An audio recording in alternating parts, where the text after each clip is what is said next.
Larry Clark is an interesting artist that's kind of off people's radars in the film world. I mean, his last movie was his sequel to a film he did called Marfa Girl, and this was in 2018.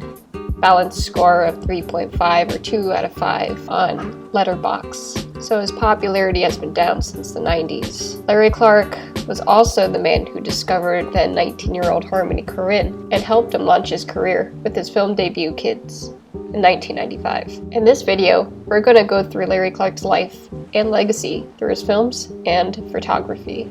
Lawrence Donald Clark was born on January 19, 1943, in Tulsa, Oklahoma. His mother was a traveling baby photographer, where Larry learned how to take photos. He didn't necessarily enjoy the business of taking baby photos, but loved photography at an early age. His father was a traveling salesman who went door to door selling books and magazines, and was rarely home. Larry felt confused as a child, and it often felt like no one understood him. Both parents worked and traveled, and rarely gave him attention. His dad sometimes would work up in his room, and when he would rarely come down, he would turn to Larry and said, "You look like shit," and went back to work, leaving Larry alone. When Larry's father passed away, Larry felt nothing, no feelings for his father. In 1959, when Larry was 15-16 years old, he began to inject amphetamines with his friends. He quotes that it was a way to self-medicate before people knew about ADD or ADHD. He said using it saved his life, and if it hadn't been for the drugs, he would have killed himself. While on drugs, he took many photographs of his friends during this time, where he decided that photography was his path. He enjoyed the idea of small marginalized groups of people who no one knew about, and dive into their worlds. His photographs and films are always about the things Larry wanted to see but couldn't find. Most people would see Larry as a man obsessed with youth culture, but Larry simply puts it that he had an unhappy adolescence, and the escapism of drugs made him realize he wanted to be anyone but himself. He was attracted to people that weren't necessarily attracted to him. He believed everyone had it better than he did. Clark attended Layton School of Art in Milwaukee, Wisconsin, where he studied under Walter Schaefer and Gerard Backer, and eventually made his way to New York City in 1964 as a freelance photographer. 2 months later, after moving to New York, he was drafted into the United States Army from 1964 through 1965. Clark served in the Vietnam War in a unit that supplied ammunition to units fighting the North. Clark said this time in Vietnam was only him getting high, and would go into the village and get pillowcases full of weed for $50. He also went into villages and found an opium den. The only person there was a man wearing a loincloth. Clark would lie down on a wooden pillow and smoke opium, and take some back to camp with him. During this time, there wasn't much of a heroin habit, but in the late 60s, early 70s, troops often came back hooked due to the Vietnamese government selling heroin to troops. When Clark returned to New York, he published Tulsa in 1971, a photo documentary he collected through 1963 to 1971 that illustrated his friends' drug use in the 1970s in black and white. Clark was in his 20s, photographing local teenagers with their drug use, posing with guns, and having sex. Tulsa captured a drug scene in the 70s when that scene was supposed to be secret, and shattered America's view of the American dream during that time. One of Clark's first photographs is titled Johnny Bridges in 1961. Clark shot with a 35mm camera with a wide-angle lens, and worked with existing light sources instead of artificial lighting. Clark himself has described how he drank injected amphetamines, lived off prostitutes, and was arrested for numerous offenses. Many of his stark black and white images included self-portraits, but majority of his work centers on teenage kids roaming around small-town Oklahoma, tripping in New Mexico, and selling themselves on the streets of Manhattan. In the mid-1970s, Clark received an Imprimatur of Excellence grant of $5,000 from NEA. Most of the money went into lawyers to keep him out of jail. He eventually published his next book in 1983, titled Teenage Lust, which depicts Larry in his 30s photographing teenagers taking drugs, having sex, and prostituting themselves. On a side note, a great film I want to recommend is the 1984 documentary Streetwise, where street journalist Mary Ellen Mark and director Mark Bell travel the streets of Seattle, where they show the struggles of the broken-homed teenagers roaming the streets with crime and prostitution. Street kids were a real thing, and still are, and Clark depicted more disturbing depictions of sexual acts in youth culture in that time, a lot of it being drug-influenced. Clark emerged himself as a gonzo journalist, and his next project was titled The Perfect Childhood, a photographic essay discussing youth culture in the 1980s and the media in youth culture. These photos would land in several art museums in the United States. In 1993, Larry Clark was well established and directed Chris Isaak's music video, Solitary Man. This interested Clark into getting into filmmaking. He was always interested in film, but now at 47 years old, he felt that it was either now or never. He wanted to branch out and try something different with his approach to film. Whereas photography was autobiographical and personal, he wanted to go outside of his comfort zone and see what the kids are up to today, then the 1990s. A brand new world with the TV, music, and internet culture. He felt the most exciting scene back then was the skateboarding scene with kids. He would often go to the skate parks and talk to these skateboarders and show them his book Tulsa, so the skateboarders gave him the okay and let Clark into their group, where Clark had to learn how to skateboard at an old age. He would often photograph these skateboarding kids while he was boarding himself, since you can't necessarily run after them. Watching this new culture inspired him to create the story of kids. He would call it the Great American Teenage Movie, similar to the Great American Novel, and would shoot it documentary style. With the casting of kids, Clark approached real kids who didn't have acting experience. Most of these kids were a part of the skateboarding scene in New York City, notably Leo Fitzpatrick and Justin Pierce. It was then Larry met Harmony Korine, 19 years old at the time. Korine was already interested in filmmaking and watched films by Cassavetes, Herzog, Godard, and more, eventually studying writing at Tisch School of the Arts at New York University, but dropped out to become a professional skateboarder. When Clark met Korine at Washington Square Park, Korine was skating. Larry was impressed by Korine's background in writing and films, and decided that Korine would be the one to write the script Kids, since Korine himself was a kid. Clark asked Korine to compose a script about skateboarders and include a plot about the teenage AIDS experience. Then within weeks, Korine wrote Kids. Larry wanted to tell a movie from the inside out. That was really the thing, and so I was just starting to figure out how to write. I'd never written like a script, just started writing. So the whole movie's weird to me because none of us had ever done anything before. Like, we were all amateurs. I mean, he was already a great artist, but besides that, he never directed a movie. I'd never written.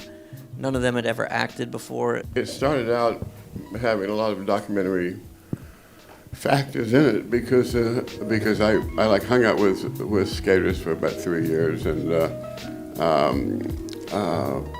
everything in the film had happened.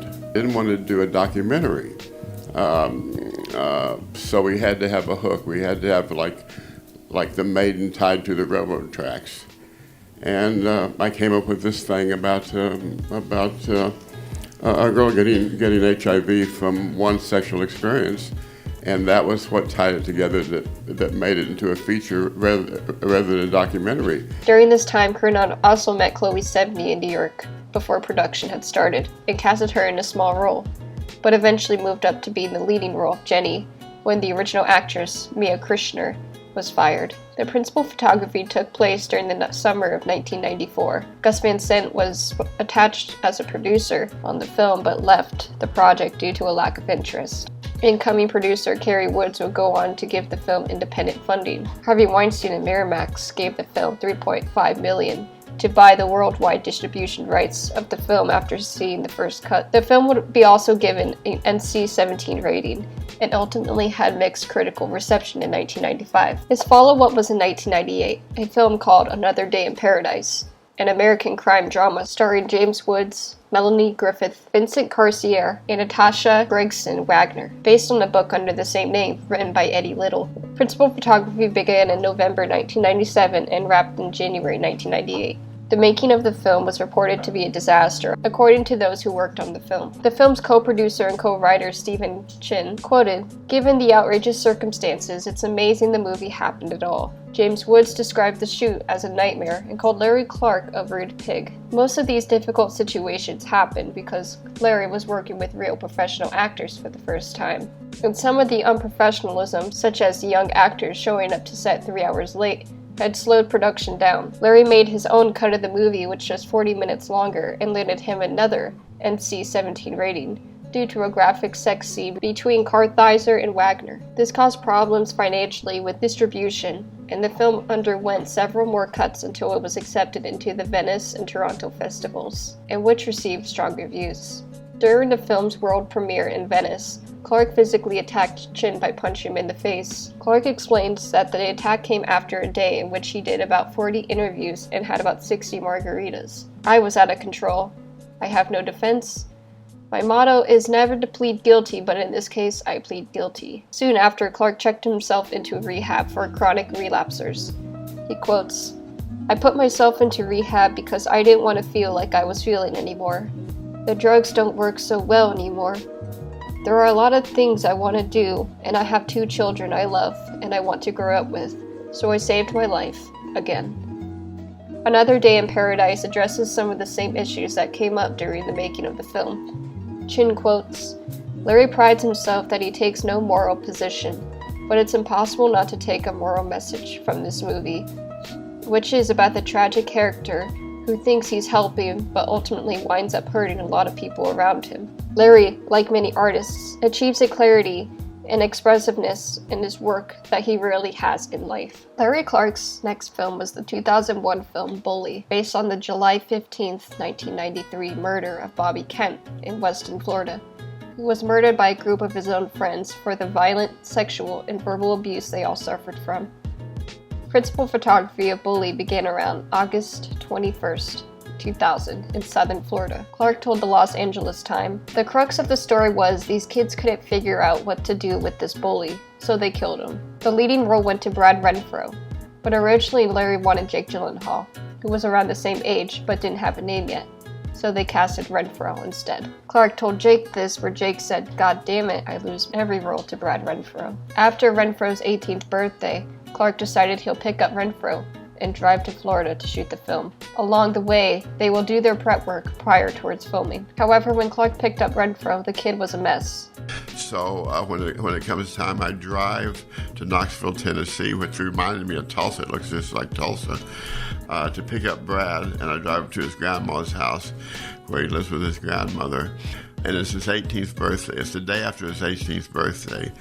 And he walks out of the, I pull up in the car, he walks out of the house without his shirt on, with both arms out like this, with blood running down each arm. And he's bloated up and looks terrible, terrible. He looks like he was 40 years old.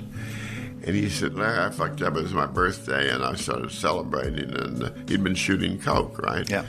So I stayed down there with him in Knoxville for about 4 days, and he's just shooting coke constantly. And I have my camera, so I just keep photographing him, and he didn't mind at all. And I photograph him. Like all these pictures of it. I got 100 pictures of him shooting. During this time, Clark photographed him, assuming the film was essentially not going to get made, but then decided to kidnap the actor by tricking Renfro into going into town to get a cup of coffee. And I gunned it straight to Florida. I kidnapped the son of a bitch. And he's saying, let me out, you know, I can't go, you know, and I gunned it. And so on the drive down, he's kicking coke, and he's having seizures, epileptic seizures. And then he passes out for hours and hours and hours. And I stopped in like Ridgeland, South Carolina, to see my sister for the day, for an afternoon. And it's really hot. And Brad's in the passenger seat, just passed out, drooling. And I go and I visit my sister for a few hours. And I say, "This is Brad Renfro sitting here." And I come out, and then 4 or 5 hours later, I leave, and he's still like that. So we get to Florida, and he's kicked the coke. It only takes about 3 days to kick coke anyway. It's out of your system quickly. And so I said, "Man, you got to lose a little weight, man, you know." And so he gets presentable enough for the film. Halfway through the shoot, Renfro was back on drugs and decided to hotwire a yacht and take off, but forgets to untie the rope. The yacht was partially destroyed, and the police threw Renfro in jail, where Clark had lost 2 days of shooting and bailed the young actor out. Renfro would eventually pass away from an accidental heroin overdose at the age of 25. Clark was supposed to have 40 days to shoot the film, And then he had 30 days. And then right before production was to start, the co-producer of the film told him he had even less time to shoot the film, adding to the sped up process. They never watched dailies, and Clark quotes, "Never saw a frame of what we were shooting. I never saw anything until we were in the editing room." Clark went on to direct Teenage Caveman in 2002, and then Ken Park in the same year. Ken Park was written by Harmony Korine and directed by Larry Clark and Edward Lachman. Similar to Clark's other projects, Ken Park depicts a dysfunctional home of lives and teenagers in Visalia, California. The film was inspired by Clark's personal experiences with people he grew up with, and originally wrote the script, but was unhappy with it. Korine wrote the script, and then Clark rewrote the ending and shot the film with a $1.3 million budget and shot on 35mm. The film was sold for distribution to some 30 countries, but it was not shown in the UK due to Clark assaulting Hamish McAlpine, the head of the UK distributor for the film. Ultimately, Clark was arrested and spent several hours in custody, leaving McAlpine with a broken nose. The film was also banned in Australia due to the underage sexual activity in the film, and remains banned to this day. Clark later went on to do What's Up Rockers in 2005, Marfa Girl in 2012, a French film called The Smell of Us in 2014, and then Marfa Girl 2 in 2018. Most of these films depict dysfunctional teenagers as well. These days, Larry Clark has been retired, but is open to make another film. In an article with 52 Insights, Clark was asked if he still feels like a teenager, in which Clark responds with, "I felt that way for a long time, but I don't feel like that anymore because I'm old. I'm fighting the good fight, but physically I feel old. I'm still getting around okay, but it's getting harder. I look back on my work now. I'm 74, and I have quite a big body of work, 11 feature films, and in the first book I've done everything I wanted to do. Everything I've ever thought about doing with film, or photography, or art, I've done. So I'm probably the luckiest guy in the world." Overall, Larry Clark is an inspiring photojournalist, and his films such as Kids and Bully will go down as one of the greatest films that depict youth culture during that time period. Today, we don't have many gritty coming-of-age films besides HBO's Euphoria, which in my opinion is still a teenage fantasy. They're realistic depictions of Gen Z. And then we have Cuties, and, well, you know how that went. So what do you think about Larry Clark? Is he a creep for essentially documenting young teenagers doing drugs and having sex his entire career? Or do you think he's an essential artist to document these touchy subjects? Leave your thoughts and opinions down below. I would love to hear them. I plan on covering Korine later down the road, but I figured we needed to cover Clark first before we got to Korine. Thank you all for watching. Hope you're all doing well. Please subscribe. Thank you.